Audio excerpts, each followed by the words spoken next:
किस तरह ख्याल आया आपको इस चीज़ का और आपने एथलीट बनने का फैसला किया? तो गाँव में तेज़ भागते थे, मैं अल्हम्दुलिल्लाह हमेशा विन कर लेता था। जब मैंने वहाँ पे 100 मीटर विन किया तो मेरे कोच जो उस्ताद बिल्ला साहब हैं, उन्होंने मुझे अप्रिशिएट किया कि यार तुम बहुत अच्छे एथलीट बन सकते हो। आम जो रूटीन में आप खा रहे होते हैं वो या कुछ स्पेशल डाइट इसके लिए होती है? नहीं, स्पोर्ट्समैन की आपको पता है कि अलग ही चीज़ होती है, स्पोर्ट्समैन को ज़्यादा खाना पड़ता है। आपका सिर्फ और सिर्फ कैंप लगता है मगर आपको उसके लिए कोई डाइट नहीं दी जाती? बस जी खुद को लेके करना पड़ता है और बाकी घर से जितनी भी सपोर्ट होती है, कोशिश होती है कि घर वालों से भी सैलरी के अलावा भी पैसे लेने पड़ जाते हैं, तो यानी कि देने के लेने पड़ जाते हैं। लेने पड़ जाते हैं। हाँ, अस्सलाम वालेकुम नाजरीन। हाँ, हमेशा की तरह हम नए मेहमान के साथ आपके सामने हाज़िर होते हैं ताकि हमारी नौजवान नस्ल को पता चल सके कि हमारे पाकिस्तान के जो हीरो हैं वो कौन कौन हैं और उसके बाद इनको देख के वो फॉलो करें और इनको रोल मॉडल बनाएं और इसी तरह वो ट्रेनिंग करके पाकिस्तान को प्रेजेंट करें। तो नाजरीन, आज हमारे साथ बहुत ही ख़ास मेहमान हैं शजर अब्बास, जिन्होंने पाकिस्तान का सर फ़ख्र से बुलंद किया और मुख्तलिफ़ कंट्री के अंदर पाकिस्तान को प्रेजेंट किया और पाकिस्तान का सॉफ्ट इमेज बिल्ड किया और पाकिस्तान के लिए मेडल भी जीते। इनसे जाने के इनकी ज़िंदगी के बारे में और इन्होंने किस तरह ये ट्रेनिंग की, किस तरह ख्याल आया और ये सब अपने ज़बानी बताएंगे। अभी मेरे साथ ख़ास मेहमान है शजर अब्बास, जो पाकिस्तान के तेज़ तरीन दौड़ लगाने वाले एथलीट हैं और जो इस वक्त मुख्तलिफ़ कैटेगरी के अंदर यानी कि 100 मीटर 200 मीटर के जो कंपटीशन उन्होंने जीते हैं वो अपने ज़बानी खुद बताएंगे कि 300 मीटर या 400 मीटर वो खुद बताएंगे कि किस किस जगह से वो कंपटीशन खेल कर जीत कर आए हैं। जी शजर भाई, बताएं आपने किस तरह ख्याल आया आपको इस चीज़ का और आपने एथलीट बनने का फ़ैसला किया, कैसे इस फील्ड में आए आप? जी, मैं पहले बेसिकली क्रिकेट खेलता था गांव में और स्कूल लेवल में भी मैं क्रिकेट खेलता था और मैं बहुत अच्छी क्रिकेट खेलता था। तो जैसे मैंने गांव से मैट्रिक की तो मैं लाहौर आ गया, तो मैंने पंजाब कॉलेज में एडमिशन लिया। तो मैंने क्रिकेट के ट्रायल दिए लेकिन मेरी सिलेक्शन ना हो सकी, तो मैं फ़र्स्ट ईयर में क्रिकेट खेलता रहा। उसके बाद मेरे कज़न थे, वो भी स्पोर्ट्समैन थे, वो टेक्वांडो खेलते थे, तो उन्होंने मुझे ये आइडिया दिया कि यार तुम एथलेटिक्स के ट्रायल दो। तो गाँव में तेज़ भागते थे, शर्तें वगैरह लगाते थे बड़े, तो मैं अल्हम्दुलिल्लाह हमेशा विन कर लेता था और मुझे भी नहीं इस चीज़ का नॉलेज था कि मैं इतना तेज़ भाग सकता हूँ। तो सेकंड ईयर में मैंने पंजाब कॉलेज के ट्रायल हुए, तो मैं ट्रायल देने के लिए वहाँ पे गया, तो मैंने 100 मीटर 200 मीटर विन की और मेरे पास रनिंग के शूज़ भी नहीं थे। तो जब मैंने वहाँ पे 100 मीटर विन किया तो मेरे कोच जो उस्ताद बिल्ला साहब हैं, मेरे यूनिवर्सिटी के कोच, उन्होंने मुझे अप्रिशिएट किया कि यार तुम बहुत अच्छे एथलीट बन सकते हो। तो वहाँ से मेरी एथलेटिक्स का आगाज़ हुआ फिर।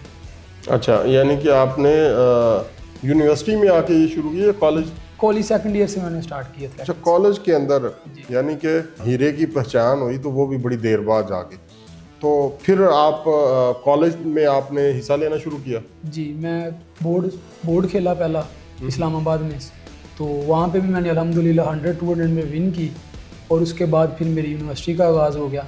तो उसके बाद मैंने फिर यूनिवर्सिटी में एडमिशन लिया, यूसीपी में, यूनिवर्सिटी ऑफ सेंट्रल पंजाब में। तो वहाँ से फिर मेरी एथलेटिक्स प्रोफेशनल स्टार्ट हो गई।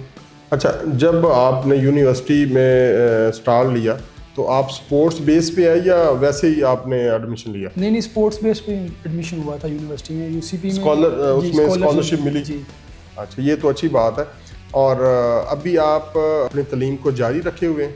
जी, अभी मेरी यूनिवर्सिटी के अंदर 6 सेमेस्टर जारी है और मैंने अल्हम्दुलिल्लाह डिपार्टमेंट भी ज्वाइन कर लिया वापडा। आप तालीम क्या हासिल कर रहे हैं? मैं बीएस कर रहा हूँ स्पोर्ट्स साइंस। अच्छा, माशाल्लाह, ये तो अच्छी बात है। अच्छा, अभी आप किसी डिपार्टमेंट में हैं या यूनिवर्सिटी की तरफ से ये सारा कर रहे हैं? नहीं, मैंने 1.5 साल हो गया, मैंने डिपार्टमेंट ज्वाइन कर लिया, तो अभी मैं वापडा को रिप्रेजेंट करता हूँ नेशनल लेवल पे। पहले तो ये बताएं आपकी ट्रेनिंग का शेड्यूल क्या होता है? जी, ट्रेनिंग का शेड्यूल मॉर्निंग इवनिंग दोनों टाइम ट्रेनिंग होती है। तो मॉर्निंग में ये होता है कि 4:30 बजे उठना है, नमाज़ पढ़नी है, उसके बाद ट्रेनिंग के लिए चले जाना है आके अपना डाइट शाइट करके सो रेस्ट करनी है और सेकंड टाइम फिर ट्रेनिंग का शेड्यूल होता है। मतलब कि मैक्सिमम 4-5 घंटे दिन में ट्रेनिंग करनी होती है।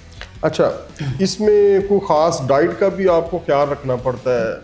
जी देखिए, अगर एक जितने भी एथलीट है अगर अच्छी ट्रेनिंग करनी है तो उसके लिए डाइट का होना बहुत नहीं, ज़्यादा डेफिनेटली डाइट का ख्याल तो रखना पड़ता है, मगर आप उसको किस तरीके से मैनेज करते हैं कि आम जो रूटीन में आप खा रहे होते हैं वो ही, या कोई स्पेशल डाइट इसके लिए होती नहीं, आम रूटीन पे तो मतलब जैसे घरों में आम रूटीन पे इंसान खाता है वैसी डाइट तो नहीं होती। स्पोर्ट्समैन की आपको पता है कि अलग ही चीज़ होती है, स्पोर्ट्समैन को ज़्यादा खाना पड़ता है और ये फास्ट फूड वगैरह से बचना पड़ता है। और बाकी जो है? कैसे आप घर से बाहर रह के कैसे मैनेज करते हैं डाइट को? जी अभी तो अल्हम्दुलिल्लाह मैं डिपार्टमेंट में हूँ, तो अभी तो सैलरी वगैरह आती है। पहले थोड़ी सी मुश्किल होती थी कि क्योंकि घर से पैसे लेने पड़ते थे तो वो भी थोड़ा सा मुश्किल होता था। यानी आपका कहने का मकसद है कि इदारा आपको कोई डाइट वगैरह नहीं देता, सिर्फ सैलरी देता है? जी सैलरी देता है। ये तो मेरे ख्याल में ज़्यादती होगी आपके साथ, क्योंकि प्लेयरों का जो है वो ख्याल करना चाहिए। होता ये है कि मुख्तलिफ कंट्री जो अपने प्लेयर्स को टोटल जो है वो डाइट प्लान देती है, ट्रेनिंग कोचेस प्रोवाइड करते हैं, उनके कैंप लगते हैं। तो आपका सिर्फ और सिर्फ कैंप लगता है, मगर आपको उसके लिए कोई डाइट नहीं दी जाती। यही आप कहना चाह रहे हैं? जी यही। किस तरह फिर मैनेज करते हैं आप इतनी मुश्किल के अंदर, इतना बड़ा कंपटीशन और उसके लिए तैयारी करनी है, तो फिर तो आप वीक हो जाएंगे इस तरह। बस जी खुद को लेके करना पड़ता है और बाकी घर से जितनी भी सपोर्ट होती है कोशिश होती है कि घर वालों से भी सैलरी के अलावा भी पैसे लेने पड़ जाते हैं, तो यानी कि देने के लेने पड़ जाते हैं? लेने पड़ जाते हैं। अच्छा, तो ये तो बहुत मुश्किल होगा आपके लिए, यानी मैनेज करना। और मैं समझता हूँ कि ये पाकिस्तान के ये जो नौजवान है बहुत बड़ी कुर्बानी दे रहे हैं, यानी कि घर वालों से लेना तो बहुत दूर की बात, देना चाहिए। घर वालों को जिस लेवल पे ये ट्रेनिंग कर रहे हैं, मेहनत कर रहे हैं, हुकूमत को चाहिए इनके वजीफ़े लगाएं, इनके लिए डाइट का बंदोबस्त करे, क्योंकि जो बंदा पाकिस्तान से आगे जाता है इंटरनेशनल लेवल पे, तो मेरे ख्याल में कोई ऐसा सिस्टम हमें बनाना चाहिए, ऐसा कानून बनाना चाहिए कि ताकि नौजवानों को ज़्यादा से ज़्यादा इसमें सपोर्ट मिले। उनको डाइट की फ़िक्र नहीं होनी चाहिए, उनको यूनिफॉर्म की फ़िक्र नहीं होनी चाहिए, उनको ट्रेनिंग की फ़िक्र नहीं होनी चाहिए, उनको हर किस्म की फैसिलिटी दी जाए। मेरे ख्याल में अगर ये चीज़ हम कर पाएँ तो पूरी दुनिया में जितना टैलेंट पाकिस्तान के अंदर है, शायद किसी जगह मैंने देखा हो। यहाँ पे लोग सख्त जान है, मेहनत करना जानते हैं, पसीना बहाना जानते हैं, हर जगह पे ये चीज़ नहीं है। और हमारे लोग जिस तरह की डाइट लेते हैं, अगर ये मेहनत करें तो ये सोना, मगर इस सोने की पहचान करने वाला कोई नहीं। ट्रेनिंग के अंदर आपको किस किस चीज़ के मसाइल का सामना करना पड़ता है? जी अक्सर अमूमन जब ग्राउंड में कोई फंक्शन वगैरह होता है तो हमारा अलाउ नहीं होता ग्राउंड के अंदर जाना, क्योंकि उन्होंने बुकिंग वगैरह करवाई होती है। हालांकि ये ग्राउंड हमारे लिए बने, ना कि यहाँ पे फंक्शन करवाने के लिए। तो इन चीज़ों का बहुत सारा सामना करना पड़ता है हमें। तो इसमें इंजरी भी तो होती होगी आपको? जी ये तो पार्ट ऑफ गेम है। इंजरी भी ज़्यादातर स्पोर्ट्समैन की गलती की वजह से होता है, क्योंकि अगर वो अपने आप डाइट अच्छी नहीं कर रहा, अगर अपनी पानी की और टेकिंग नहीं कर रहा, तो मसल स्टिफ हो जाएंगे, तो जिसकी वजह से ज़्यादा इंजरी का शिकार हो जाता है। तो ये बहुत सारी चीज़ों को लेके चलना पड़ता है। स्पोर्ट्समैन हमेशा एक सुई के नुक्के पे होता है, अगर ज़रा सा भी हिल गया तो समझो गया। नहीं, तो आपके साथ कोई न्यूट्रिशन होता है जो आपको गाइड करे, या आप खुद ही सब कुछ जी करते हैं? ये कोच ही मेरे न्यूट्रिशन है, वो ही मेरे फिजियो, मतलब वो ही सब कुछ करते हैं। पाकिस्तान में जितने भी कोचेज़ हैं उनका यही रोल है, वो ही सब कुछ करते हैं। उनके अलावा अगर आप कहें कि आपके साथ एक टीम वर्क, वो कोई ऐसा नहीं है। वो नहीं है। हालांकि बाहर की कंट्री में एक प्लेयर के साथ एक टीम वर्क होता है, जो अच्छा उनका नेशनल लेवल का एथलीट होता है, जो उनको रिप्रेजेंट करवा रहा है बाहर की कंट्री में, उनके साथ एक टीम वर्क होता है, फिजियो उनके साथ होता है, न्यूट्रिशन उनके साथ होता है। तो ये चीज़ें बड़ी मैंने रखी। अच्छा, ये बताएं कि पहला जो कंपटीशन आपने कितने मीटर का जीता?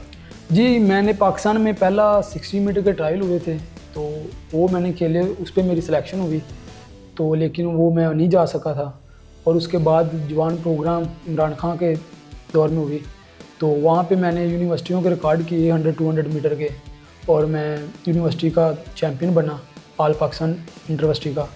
और उसके बाद मेरा फर्स्ट इंटरनेशनल टूर हुआ इमाम रज़ा का ईरान में, तो मैंने फ़र्स्ट टूर पे अल्हम्दुलिल्लाह गोल्ड मेडल लिया वहाँ पे 200 मीटर का, और पाकिस्तान का भी रिकॉर्ड किया और मीट का भी रिकॉर्ड किया। क्रिकेट के अंदर देख लें, बहुत सी कंपनियां स्पॉन्सर कर रही होती हैं।